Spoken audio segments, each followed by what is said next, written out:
first things first, in that first meeting, whether it's an in-person meeting or a virtual meeting, depending on the client, what's like that really first step when you're really coming into the meeting? What are those initial conversations you're having at this point? And that's a great question. So, when we kick off that architectural design phase, it's post-construction agreement. So we've got all those notes that we took the time to put together to create the construction agreement. And a lot of the key things are our home cost sheet, which kind of goes through and it labels out, okay, which floor plan are you driving this design from? Or maybe it's starting from a complete custom, like back of a napkin type start. Or it's, working with a design that maybe you're changed your mind a little bit from the time we wrote the construction agreement to that stage, which happens very often. So basically what I do is, this is where, a huge part of my process is I take those plans.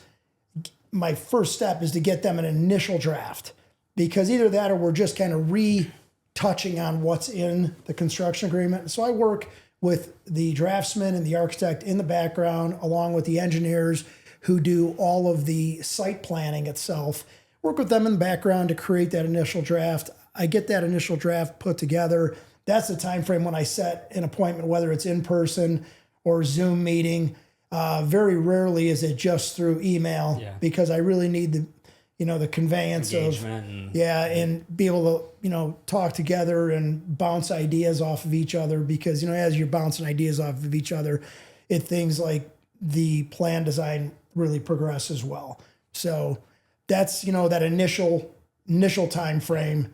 And then I'm looking for feedback from the client. And at that stage, that initial plan that you're coming up with, that's just floor plans at that stage. We haven't got into elevations. Yeah, exactly. Although we've got the elevations, we've got notes on kind of where we're going with the elevation. Correct. We get in that a little bit later on in a couple of the later revisions, once we've really refined things, and we can put an elevation to that plan. Yeah, my focus is always to get the first floor and second floor, if it's a 2-story home, completed. So once I get those completed, and if we're doing a finished basement, I always wait till those first and second floor plans are completed, and then I move on to the basement. Yeah, the main reason behind that, the footprint. It could modify, right? If that first floor changes, and it changes often, a lot of people go into it, thinking one thing.